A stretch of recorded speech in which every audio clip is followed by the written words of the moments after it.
गोकुळ सोबत गोकुल.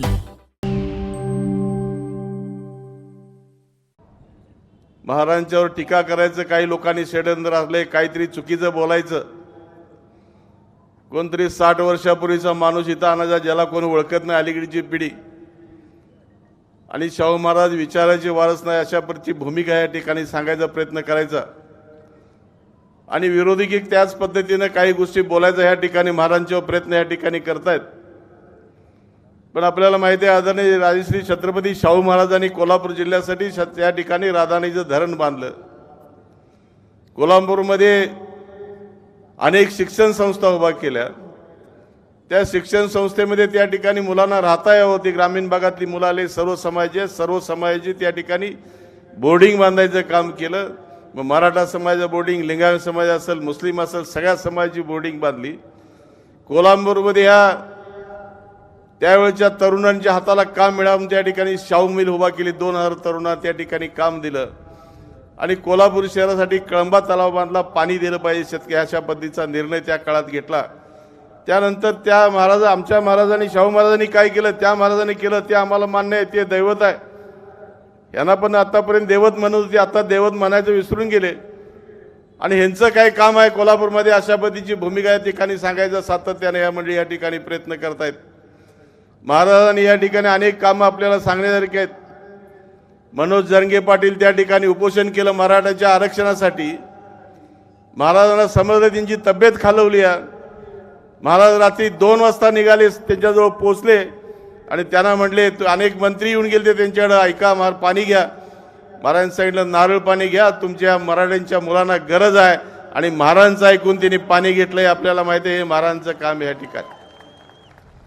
लातूरमध्ये आपल्याला माहिती आहे मोठा भूकंप झाला, त्यावेळेला महाराजांनी या ठिकाणी अनेक ट्रक धान्य भरलं स्वतः, आणि स्वतः त्या सगळ्या ट्रक बरोबर गेले.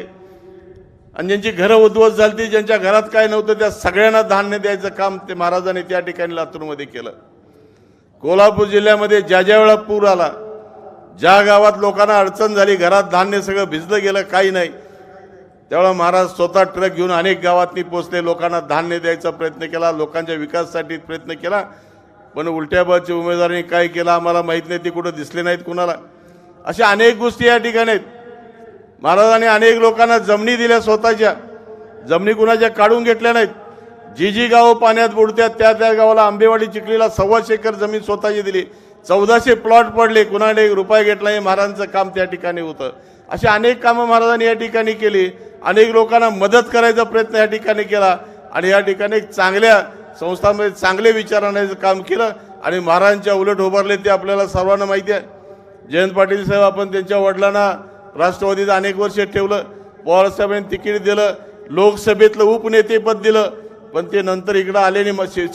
आदरणीय पवारसाहेबांच्यावर जेवढं वाईट ह्या महाराष्ट्रात देशात कोण बोललं नाही, एवढं वाईट बोलायचं काम त्यावेळेला त्यांच्या वडिलांनी त्या ठिकाणी केलं. हे पवारसाहेबांनी दिलेलं त्यांनी काम फेडलं या ठिकाणी.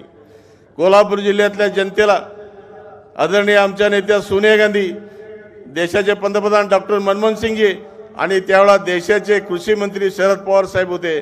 त्यावेळेला देशाच्या इतिहासात एक क्रांतिकारक निर्णय घेतला.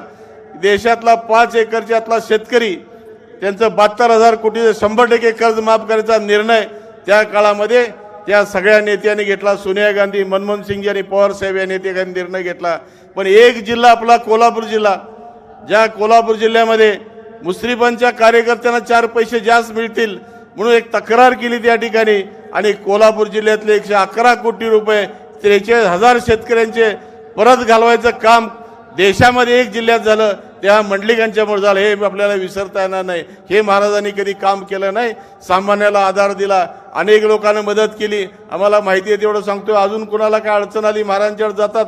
कोल्हापूर जिल्ह्यामध्ये महाराजांचे जेवढे कार्यक्रम होतात, कुठल्या समाजाचा आहेस, कसा आहेस तू, गरीब आहेस, मोठा आहेस, त्यांना कार्यक्रम त्या कार्यक्रमाला जातात आणि त्या घरच्यासारख्या कार्यक्रमावर थांबून त्यांना मदत करायचं सातत्याने या ठिकाणी महाराज प्रयत्न करतात. अशा अनेक गोष्टी त्याच्यामध्ये आहेत ज्या आपल्याला माहिती आहे.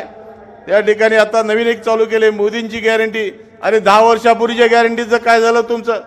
10 वर्षापूर्वी तुम्ही काय सांगितलं होतं? 15 लाख रुपये प्रत्येकाला देणार आहे. 15 लाख 10 वर्षाची गॅरंटी अजून मिळाली नाही. या ठिकाणी नवीन गॅरंटी चालू केले. शेतकऱ्याला डबल उत्पन्न देणार, 2 कोटी नोकऱ्या देणार. अनेक गोष्टी या ठिकाणी सांगितलं. तर पहिल्या मीटिंगमध्ये आमच्याकडे व्हिडिओ येता, पहिल्या मीटिंगमध्ये शेतकऱ्याचं सगळं कर्ज माफ झालं, यांची अजून मीटिंग झाली नाही का अशी परिस्थिती आहे. म्हणून आपल्याला विनंती आहे, असा कुठलाही शब्द दिला नव्हता.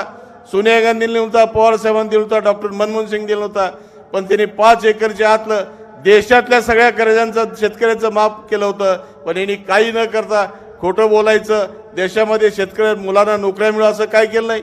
शेतकऱ्यासाठी काय तर ही माहिती नाही.